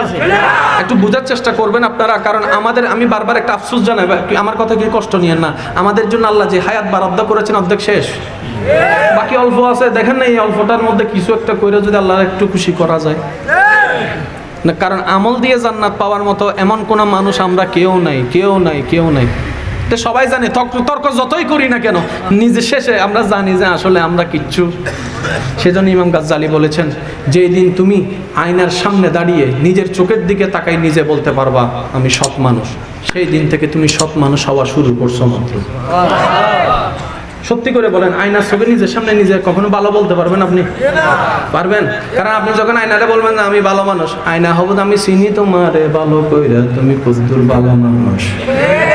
কথা বলেন ঠিক না? সেজন্য নিজের কাছে নিজে ভালো হওয়া মানে আল্লাহর কাছে ভালো হওয়ার জন্য আপনি এক ধাপ আগাই গেলেন, বলেন না সুবহানাল্লাহ। এবার একটু খেয়াল করেন, ইব্রাহিম আলাইহিস সালাম যখন পড়তে লাগলেন, ইব্রাহিম আলাইহিস সালাম নিম্নগামী, জিবরাইল, সবাই মিলে বলতে হবে না হয় হবে না, ইব্রাহিম নিম্নগামী, জিবরাইল ঊর্ধ্বগামী। এখন বলেন, নিচে থেকে উপরে যাওয়াতে টাইম লাগে বেশি নাকি উপর থেকে নিচে আসতে? নিচে থেকে উপরে যেতে সময় লাগে, উপর থেকে নিচে আসতে কখনো সময় লাগে? এত কিছু হয়ে যাচ্ছে এখনো আগুনে পড়ে নাই। উপর থেকে ইব্রাহিম পড়ছে, জিবরাইল আসলো, কথা বলতো, চলে গেল, এখন আগুনে সুই নাই। ওইখান থেকে রব্বে কারীম ডাক দেয়, কুল না ইয়া নার কুনি বারদাও ওয়া সালামান আলা ইব্রাহিম। হাইকোর্টের, সুপ্রিম কোর্টের ফরমান জারি হয়ে গেল। আল্লাহ পাক বলে আগুনকে, এই আমি তোকে সৃষ্টি করেছি, আমি তোকে বানিয়েছি, বানানোর সময় তোকে আমি অথরাইজ করেছি, যারে পাবি যেমনে পাবি জ্বালাই ফেলবি, আপনও দেখবি না পরও দেখবি না, সব জ্বালাই ফেলবি। বলেন না সুবহানাল্লাহ, বলেন না। তোকে আমি অনুমতি দিয়েছি আগুন, তুই যারে মন চায় তারে জ্বালাবি, যারে পাবি তারে জ্বালাবি। কিন্তু আজকে আমি আল্লাহ হুকুম দিলাম, ইয়া নার কুনি বারদাও ওয়া সালামান আলা ইব্রাহিম। আমার ইব্রাহিমের জন্য তুমি ঠান্ডা হয়ে যাও, আমার ইব্রাহিমের জন্য তুমি ঠান্ডা হয়ে যাও, আমার ইব্রাহিমের জন্য তুমি ঠান্ডা হয়ে যাও। এবার ঠান্ডা তো দুই প্রকার, একটা হচ্ছে সহনশীল আর একটা হচ্ছে অসহনীয়, একটা মানা যায় আর একটা মানা যায় না। এবার আগুন বলে, আল্লাহ কেমন ঠান্ডা হব? আল্লাহ পাক বলে ওয়া সালামান, এমন ভাবে ঠান্ডা হও যেন আমার ইব্রাহিমের কষ্ট না হও। এবার আগুন বলে, আল্লাহ কেন তুমি আমাকে বানাইলা জ্বালানোর জন্য, আজকে ঠান্ডা হতে কেন বলছো? এবার আল্লাহ পাক বলে, তোর ভিতর আমার বান্দা যাচ্ছে না রে, আমার আশেক বান্দা যাচ্ছে। তোর ভিতর আমার বান্দা যাচ্ছে না, এটা আমার আশেক যাচ্ছে। যে এবার ইব্রাহিম পড়ে গেছে। ইব্রাহিম বুঝার জন্য বলছি, ইব্রাহিম নবী কয়, আগুন ধর। ও আল্লাহর পাগল বান্দারা, একটু বুঝে শুনে বলেন না সুবহানাল্লাহ। আগুন ধর, পারতাম না, ধর, আমি তো তোর ভিতরে, ধর। সুপ্রিম কোর্টের নিষেধ, সুপ্রিম কোর্টের নিষেধ। এতটুকু আমরা জানি। ইব্রাহিম নবী কয়দিন আগুনের ভিতর ছিল? কোন দিকে বাইরে হয়েছে? তখন নমরুদ কইছিল।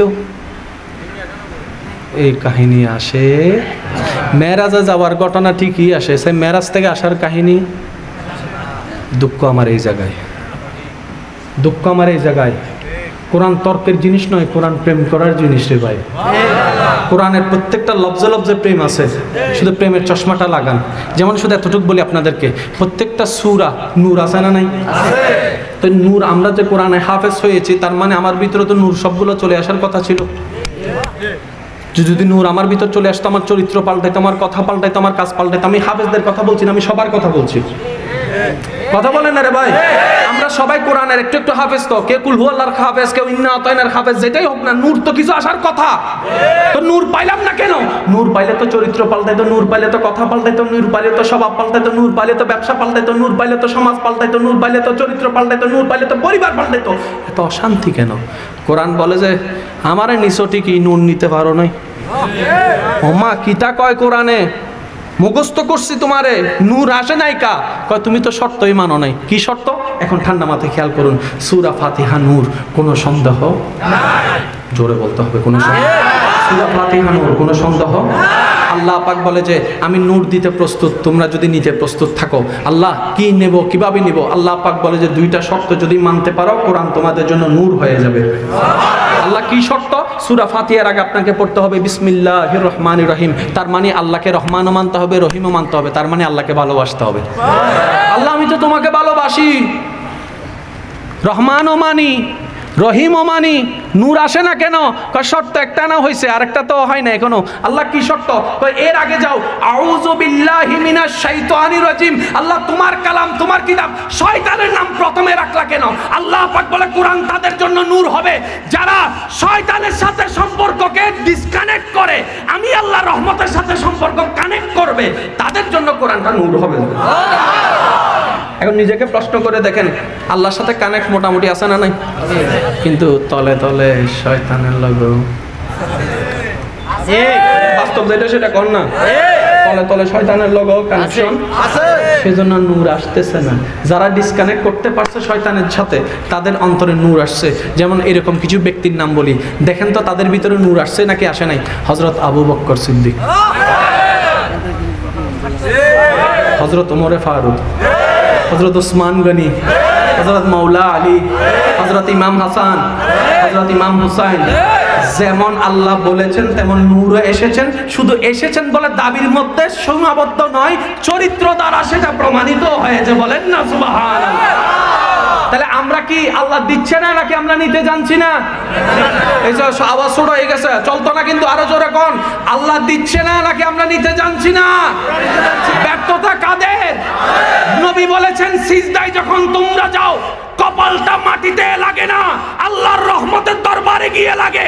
অথচ এত আফসোস আমাদের, সেই সিজদায় গিয়ে যদি ইমাম যদি একটু দেরি করে, পিছন থেকে ইমামকে কাশি দিয়ে মিস কল দেয়। আমি তো ভিতরে ভাই সর্দি লাগছে, কয় না ইমাম সাহেবরে মিস কল মারছে। আমি কইলাম কেমন মিস কল এটা? কয় নামাজ অবস্থায় কথা বলা যাবে না, নামাজ অবস্থায় মোবাইল বের করা যাবে না। আমি কাশিটা দিয়ে দিলাম, ইমাম সাহেবকে বললাম আমার 3 বার শেষ হয়েছে, আপনারটা হইলে উঠতে পারেন। বাস্তব নাকি অবাস্তব? কারণ আমরা সিজদাটাকে ডিউটি মনে করেছি। যদি সিজদাটাকে প্রেম মনে করতে পারতাম, আপনারা বুঝবেন আমরাও বান্দা, ইমাম আবু হানিফাও বান্দা। আমাদেরকে টাইনা শুক্রবারের মসজিদে মা বাপে টেল্লা ফাটায়, কিন্তু ওনারাও আল্লাহর বান্দা। 5 ওয়াক্ত পড়তো, সারা রাত নফল নামাজ দিয়ে কাটাই দিত। এবার প্রশ্ন করলাম আপনারা পারলেন কিভাবে? তখন ওনারা উত্তর দেয় আমরা নামাজ শিখি নাই, আমরা নামাজ বুঝেছি। আমরা নামাজ বুঝেছি, তোমরা নামাজ শিখেছো, ধরনটা শিখেছো, আমরা নামাজটা বুঝেছি। আমরা সিজদা দেখি নাই, আমরা তো মৌলার কদম দেখেছি। আচ্ছা, এই ফাটা কপালটা আমাদের এই ফাটা কপালটা যদি আল্লাহর রহমতের দরবারে যায় 1 সেকেন্ডের জন্য, ঠিকই কত বড় সৌভাগ্য আপনার আমার। আচ্ছা, আমাদের মতো এই অপবিত্র দেহটা যদি 1 সেকেন্ডের জন্য যদি আল্লাহর দরবারে যায় থাকে, আমাদের সৌভাগ্যটা কেমন? এটা কি কল্পনা করা যায়? নবী বলছেন তুমি যখন নামাজে দাঁড়াবা, আল্লাহর রহমতের একটা ছায়া তোমার মাথার উপর হয়ে চলে আসবে। এই নামাজও আমাদের তাড়াতাড়ি, আমাদের অবস্থা কি জানেনি? নামাজে তাড়াতাড়ি সাপ্তাহিক 2 রাকাত। তারপরে কোন আল্লাহ জান্নাতটা দিলে ভালো হইতো, এমন ভাবে কই যেন আমরা আল্লাহর কাছ থেকে পাওনা আছি। কথা কয় না কা? কিছু মানুষ আছে দেখবেন, আমরা অনেক সময় বলি আল্লাহ শুধু তুমি আমারে পাও, কষ্ট দেও না লাগা, শুধু আমারে পাও। এমন করো যে নামাজ পড়ে না তারা তো সম্পদ দিছো, যে সুদ খায় তারা তো দিছো, যে ঘুষ খায় তারা তো দিছো, আমি সৎ পথে চলি, আমারে কেমন দাও? আমি বললাম ভাই আপনি আল্লাহর দেওয়াটা বুঝেন নাই। আল্লাহ খুশি হলে সম্পদ দেয় না। আল্লাহ যখন কারো উপর খুশি হয় তাকে সম্পদ দিয়ে ধনী করে না। আল্লাহ যখন কারো উপর খুশি হয় তাকে সম্মানিত করে না। আল্লাহ যার উপর খুশি হয় তার অন্তরে শান্তি দান করে, আল্লাহ তাকে অন্তরের মধ্যে ঈমানি শক্তি দান করে। সুবহানাল্লাহ। কোরআনে আল্লাহ এটাই বলেছেন, হুয়াল্লাযী আনজালা সাকিনাতা ফি কুলুবিল মুমিনিন। আমি আল্লাহ মুমিন বান্দার অন্তরের মধ্যে শান্তি নাযিল করি। বলেন না সুবহানাল্লাহ। এখন একটু খেয়াল করবেন, কি কোনো সমস্যা?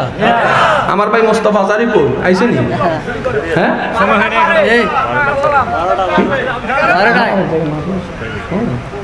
আচ্ছা চালাই জানা না, ওখানে বলে 2টা বক্তা ঢাকা থেকে দাওয়াত দিছে, আসে না। আমি কই ভাই আমার দোষ কি? কথাটা বুঝুন। হ্যাঁ হ্যাঁ না, আমি তো ওয়াইস করিই নেই এতক্ষণ। আচ্ছা, কষ্ট হচ্ছে আপনাদের? দেখি একবার দরুদ শরীফ পড়ে তো সবাই মিলে, শুনতে কেমন লাগে একটু শুনি। আল্লাহুম্মা সাল্লি আলা সাইয়্যিদিনা মুহাম্মাদ ওয়া আলা আলি সাইয়্যিদিনা।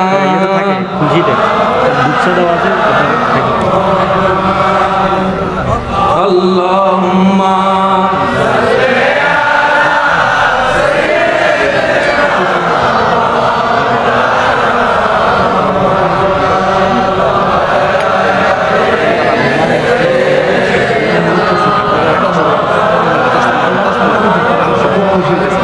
উচ্চ আওয়াজে বলেন সুবহানাল্লাহ।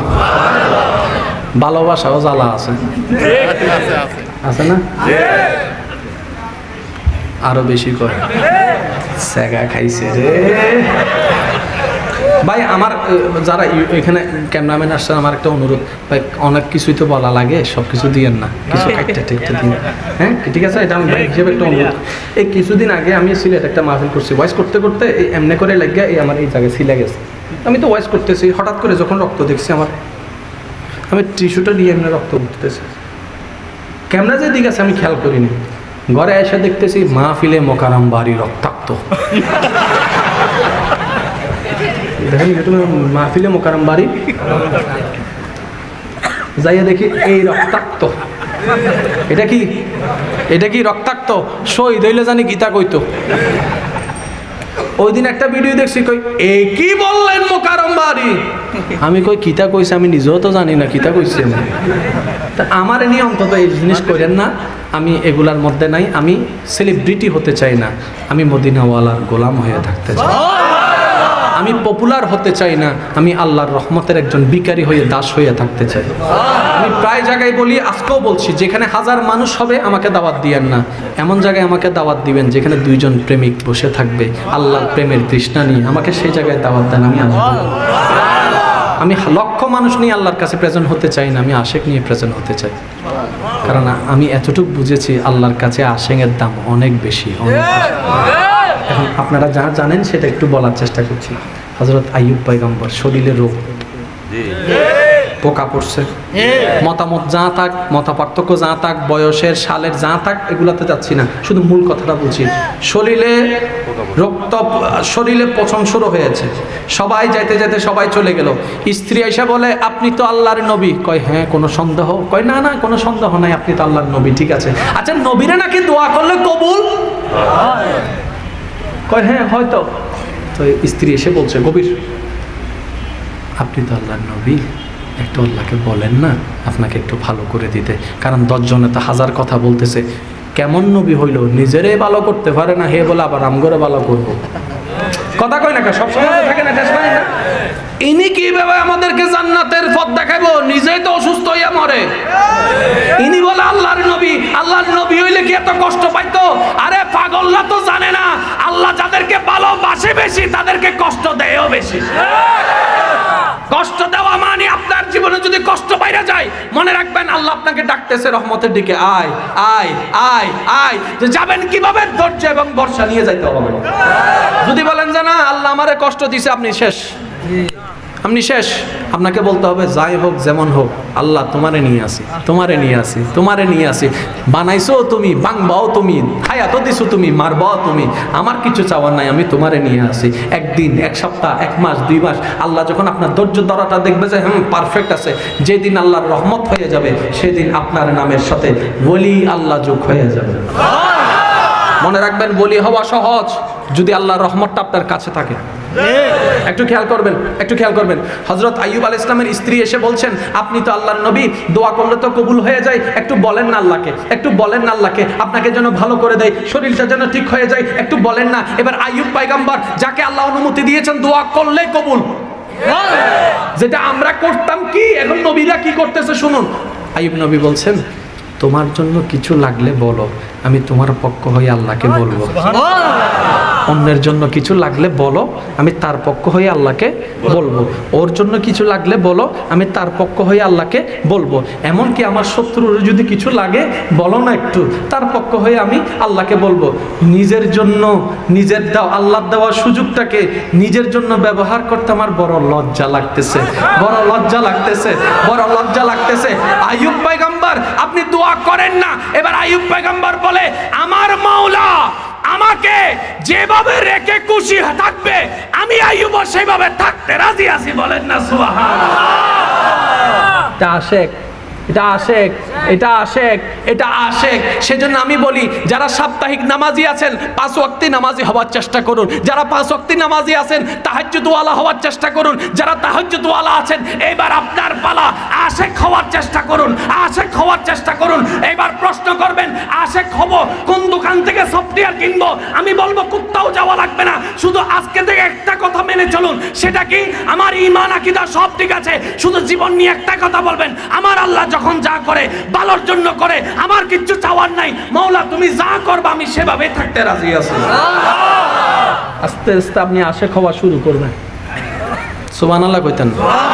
আর একটু জোরে কর না। এখন বলেন আপনার আমার স্বপ্ন মরণের পরে কোথায় যাওয়া? জান্নাতে। কোথায়? আর একটু জোরে বলেন না। সবাই মিলে বললে খুশি হব। যত ঝগড়া, যত কিছু, যত আমল, যত যাই কিছু করি সব তো জান্নাত পাওয়ার লাগে। এই তো কেউ তো বোমো মাইরা দিছে জান্নাত পাওয়ানোর লাগে, কেউ তো। আমি কইলাম ভাই বোম মাল্লিকা, কয় শহীদ হইছি, কি লেগা? কয় জান্নাতে যাবো। তো কেডা কইছে? হুজুরও কইছে। হুজুর কয় আছে ঘরে। তো হুজুর জান্নাতের দরকার নাই, কয় আছে। তো হুজুর যাইলো না কা? এটা তো ভাবিনো। বুঝলে বুঝফাতা আর কি। হুজুরের দরকার নাই জান্নাত, বলেন না দরকার নাই। উনি না আগে যাইবো যে আমি মাইরা আগে গেলাম তোরা পিছনে আয়। হুজুর তো গেল না, তার মানে ফাড়াই দিছে, হে নিজেও যায়। আমি কারোর পক্ষে বিপক্ষে বলি না, শুধু এতটুকু বলি ইসলাম শান্তির ধর্ম, ইসলাম মানবতার ধর্ম, ইসলাম সুন্দর ধর্ম। এবার খেয়াল করেন, আল্লাহর সৃষ্টি জগতে জান্নাতও একটা সৃষ্টি, আমরাও সৃষ্টি। আমি কোনো পক্ষে বিপক্ষে বলবো না, আমি শুধু আপনাদের থেকে একটা মতামত নিব। মনোযোগ আছে ভাই আপনাদের? আপনার জানা মতে আল্লাহর সমস্ত সৃষ্টি জগতে শ্রেষ্ঠকে? আল্লাহর সৃষ্টি জগতে সর্বশ্রেষ্ঠ সৃষ্টিকে?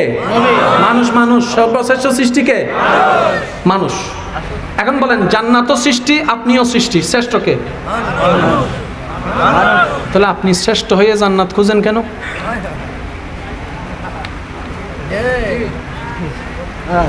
ভাই বুঝেন নাই আমার কথা। আপনি তো শ্রেষ্ঠ 1 নম্বরে, জান্নাত তো 3 নম্বরে, আপনি 3 নম্বরে যান কা? এটা তো খেয়াল করুন। আমি জান্নাত খুঁজবো কেন? আমাকে তো আমার যোগ্যতা থাক কিংবা না থাক আমার মৌলা তো আমার শ্রেষ্ঠ বানাই দিছে। আরেক জোরে বলেন না। আপনি আমি আমরা যেহেতু আল্লাহ শ্রেষ্ঠ বানাই দিয়েছেন, তার মানে জান্নাতুল ফেরদৌসের তুলনায় আমরা শ্রেষ্ঠ, জান্নাতের নহর তুলনায় আমরা শ্রেষ্ঠ, জান্নাতের সৌন্দর্যের তুলনায় আমরা শ্রেষ্ঠ, হুরের তুলনায় আমরা শ্রেষ্ঠ, গেলমানের তুলনায় আমরা শ্রেষ্ঠ। আল্লাহ যেহেতু বানাই দিয়েছেন, যোগ্যতা থাক না থাক আমরাই শ্রেষ্ঠ। কথা বলেন ঠিক কি না? আমরা তো শ্রেষ্ঠ, আমরা জান্নাত খুঁজবো কেন? কথা বলেন আরে ভাই, জান্নাতে না আমাদেরকে খুঁজবে। এখন আসেন, জান্নাতে 2 ধরনের মানুষ থাকবে। এক ধরনের মানুষ যাদেরকে আল্লাহ জান্নাত দিবে, যাদেরকে আল্লাহ জান্নাত দিবে। আরেক ধরনের মানুষ জান্নাতে থাকবে যাদেরকে স্বয়ং জান্নাতে আল্লাহর কাছে অনুরোধ করবে, আল্লাহ অমুককে একটু আমাকে দাও না, অমুককে একটু আমাকে দাও না। এখন বলেন কয় ধরনের পাইলাম? 2 কয় ধরনের? এই 2 ধরনের ভিতর শ্রেষ্ঠ কোনটা? 1 নাকি 2? 1 হচ্ছে যারা পেয়েছে, আর 2 হচ্ছে যাদেরকে জান্নাতে নিজে চেয়েছে। এখন আপনি আমি কোনটাতে পড়ে রয়েছি? কিন্তু আমাদের থাকা দরকার ছিল, আমাদের থাকা দরকার ছিল। তো এখন কি করব? কই নামাজ পড়ছি, দান সদকা করছি, জান্নাত পাওয়ার লাগে না, কই খাইছে না কপাল, শ্রেষ্ঠ হইয়া সৃষ্টির মধ্যে 2 নম্বর 3 নম্বরে খুঁজলাম, এতদিন বুঝি নাই। এখন কি করব? আমি বললাম ভাই শুনো, জান্নাতকে খুঁজো না, জান্নাতের স্রষ্টাকে খুঁজো, জান্নাতের স্রষ্টাকে খুঁজো, জান্নাতের স্রষ্টাকে খুঁজো। স্রষ্টা যদি পাইয়া যাও, করে ফেলবে। সুবহানাল্লাহ, আল্লাহু আকবার। নারে রিসালাত, নারে গাউসিয়া, নারে মুকাররম বাড়ি সাহেব। আল্লাহর রহমত থেকে এক ফোঁটা ওইখানে রাখেন। শান্তি তো আপনি কি তারা কইছেন জান্নাতের শান্তি? রহমতটারে খোঁজেন। আল্লাহ আল্লাহ কেমনে বুঝাইতে, আমি বারবার বলতেছি আজকে একটু পাকলামি চলবে, একটু বুঝেন। আপনি রহমতকে খোঁজেন, জান্নাত লাগবে না আপনার, জান্নাত আপনার পিছে পিছে জুটবে যদি আপনার ভিতরে আল্লাহর রহমতের ছায়াটা থাকে। বলেন না সুবহানাল্লাহ। এখন আমি আপনাদেরকে বাস্তব প্রমাণ দিচ্ছি। আমরা আমল করে কি পাওয়ার জন্য? জান্নাত পাওয়ার জন্য। এখানের ভিতরে যদি কেউ একজন কোনো রকম যদি জান না যায়, বুঝার জন্য বলছি, আল্লাহ যদি কাউকে জানাই দেয় যে তোরে জান্নাত দিয়ে দিছি, সত্যি করে বলেন কালকে থেকে তার আর মসজিদে দেখা যাবো? রাস্তা থেকে এটা দেখা যাবো? শান্ত দোকানে বসবো? বন্ধু বান্ধবের সাথে খেলবো? রাস্তা দিয়ে যাবো? সর কিটারে জান্নাত পাইছস? যে কোনো অনুষ্ঠানে গেলে আমার জন্য চেয়ার হবে না, আমি চেয়ারে বসি না, জান্নাতে চেয়ার আনো। সেজন্য আল্লাহকে জান্নাতে হেঁটে জানাই না। কথা বলেন না কেন? নারায়ে তাকবীর, নারায়ে রিসালাত, নারায়ে গাউসিয়া, মেহমানে আলার আগমন, মুস্তাফা জারির আগমন, মুস্তাফা জারির আগমন, নারায়ে তাকবীর, নারায়ে রিসালাত, আহলান সাহলান মারহাবা মারহাবা, আহলান সাহলান মারহাবা মারহাবা, মারহাবা মারহাবা, আহলান সাহলান। চামিরিবাসীর পক্ষ থেকে লাল গোলাপ শুভেচ্ছা, লাল গোলাপ শুভেচ্ছা। চামিরিবাসীর পক্ষ থেকে আহলে সুন্নাত ওয়াল জামাত জিন্দাবাদ জিন্দাবাদ জিন্দাবাদ জিন্দাবাদ, আহলে সুন্নাত ওয়াল জামাত। উচ্চ আওয়াজ লাগায় বলেন মারহাবা, আর একটু জোরে বলেন না মারহাবা। কষ্ট হয়েছে না আপনাদের? জন্ম আমার নবীর যুগে হলে কেমন হতো, জন্ম আমার নবীর যুগে সবাই সবাই সবাই, জন্ম আমার নবীর যুগে হলে দুনয়নে রাসূল পাক দেখলে কেমন হতো। সুবহানাল্লাহ। দুনয়নে রাসূল পাক দেখলে কেমন হতো, জন্ম আমার নবীর যুগে আমার ভাই মুস্তাফা রহিম আল আজহারি মঞ্চে তশরিফ এনেছেন, স্বাগতম জানিয়ে সবাই ঈমানি আওয়াজটুকু লাগিয়ে একবার বলেন মারহাবা, আরেকটু ঈমানি আওয়াজে বলেন মারহাবা। ইমানদার ভাইরা শেষ, আমি বিদায়। জান্নাত আর আল্লাহর রহমত কোনটা চাওয়া দরকার? এতদিন চাইছেন কি? আমিও, আপনিও। জান্নাতের কই জান্নাত আয়ো আয়ো আয়ো, জান্নাতে কই যা যা যা। কারণ আপনি তো জানেন যেটার পিছনে ঘুরবেন সেটা জীবনে পাইতেন না, যেটার আপনি ফিট দেখাবেন দামও দিতেন না, হে আপনার পিছনে আসবো। যেমন সবাই খুঁজে কি সুখ পাই না, যেটা চাই সেটা পাই না, যেটা চাই না সেটা হচ্ছে দুঃখ, সেটা এবার বাড়াই, সেটা এবার বাড়াই, সেটা এবার বাড়াই। চাওয়া জিনিস পাওয়া হয় না, না চাইলে বেশি। আর একটু জোরে বলেন না, না চাইলে বেশি। যেমন আমার একটা ব্যক্তিগত কথা কই, আমি কেয়ারিং পছন্দ করি না। কেউ আমার যত্ন নিক সেটা আমার পছন্দই লাগে না। অনেকে আছে না, ওই জিজ্ঞেস করলে খুশি হয় ভাই ভাত খাইছেন নি, এটা জিজ্ঞেস করলে আমার মেজাজ গরম হয়ে যায়। ভাত খাইতে বসছি, অনেকে আছে না মেহমানদারি করে, আমি এটার বিপক্ষে নয়, এটা আমার ব্যক্তিগত কথা বলছি, মেহমানদারি করে আমার এটা দেখলে মেজাজ গরম হয়ে যায়। খাবার দিছো ভালো কথা, যেটা মন চাইটা লইয়া খামু না, তুমি দাও কা। আর একটু জোরে কয় না কা, আমার পেটে যত দুধ সইব মুখে যেটা মজা লাগবে আমি আমারটা নিমো তো। এক জায়গায় গেছি বিয়েতে, দিতে দিতে দিতে শেষ পর্যন্ত আমি আর ভাত খুঁজে পাইতেছি না, সব তরকারি। আমি তারা কই এদিকে আয়, আসছে, আমি কই তুই খা, আমি খাবো মানে, আমি কই তুই খা, দিছত খা, আমার প্লেট আরেকটা দে, আমি ওটা দিয়ে খাবো, তুই খা। তো এটা হচ্ছে এক একজনের এক এক রকমের, কারো পছন্দ কারো অপছন্দ, সবার পছন্দ অপছন্দ একরকম হবে এমন কোনো কথা নেই। এখন একটু খেয়াল করবেন, আমরা চেয়েছি জান্নাত, মূলত চাওয়া দরকার ছিল রহমানকে। আরেকটু জোরে, আরেকটু জোরে। এবার আসুন, আমরা যা করি কিসের পাওয়ার জন্য করি? সবাই মিলে বলেন না, আমাদের কাউকে যদি আল্লাহ জান্নাত দিয়ে দেয়, কালকে থেকে আর মসজিদে কাউকে দেখা যাবে। এখন আসুন, সিদ্দিকে আকবর, সুবহানাল্লাহ।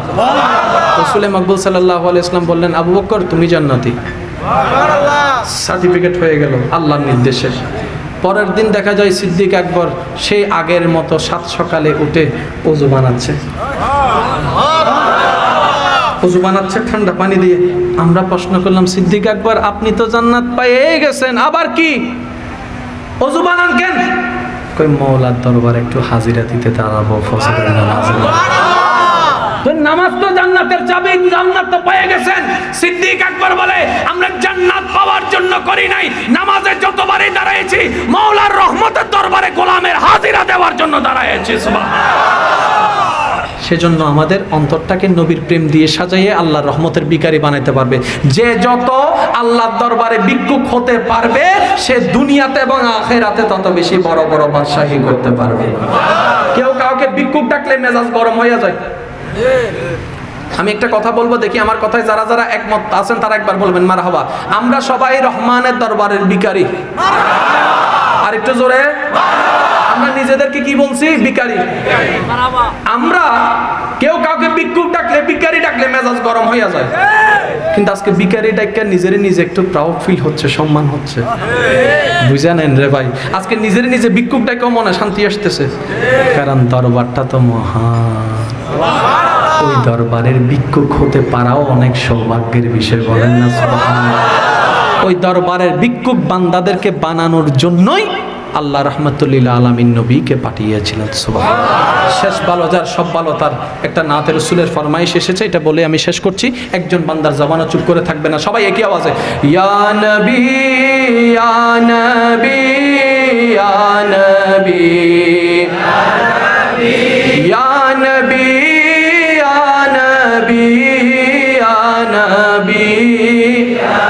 আমার মনে হয় আওয়াজটা আর একটু বড় হতে পারে। ইয়া নবী ইয়া নবী ইয়া নবী ইয়া নবী ইয়া নবী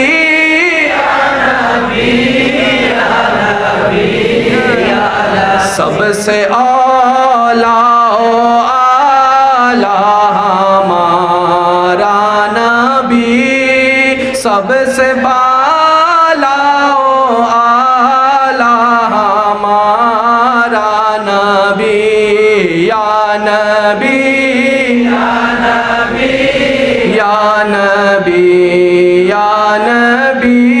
या नबी या नबी या नबी या नबी। শেষবারের মতো আল্লাহ জিকিরে যাব, সকলে জবান খুলে দেন, ঈমানি আওয়াজটুকু লাগিয়ে, ঈমানি গর্জন লাগিয়ে বলেন সুবহানাল্লাহ। আর একটু ঈমানি আওয়াজ লাগিয়ে বলেন সুবহানাল্লাহ। এবার বলেন আলহামদুলিল্লাহ।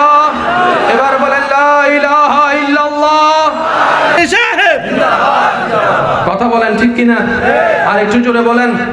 আমরা কি জান্নাত খোঁজা রহমতের দরবারে ভিক্ষুক সেজে একবার বলেন আল্লাহু আকবার, আল্লাহু আকবার, লা ইলাহা ইল্লাল্লাহ, মুহাম্মাদুর রাসূলুল্লাহ সাল্লাল্লাহু আলাইহি ওয়াসাল্লাম। উপস্থিত সকলের কাছে দোয়া চেয়ে আপনাদের কাছ থেকে বিদায় নিচ্ছি। ওয়া আখিরু দাওয়ানা আলহামদুলিল্লাহি রাব্বিল আলামিন। আসসালামু আলাইকুম ওয়া রাহমাতুল্লাহি তাআলা ওয়া বারাকাতুহু। আলহামদুলিল্লাহ ওয়া সলাতু ওয়া সালামু আলা আশরাফিল আমবিয়া ওয়াল মুরসালিন। সবাই একবার বলি মারহাবা।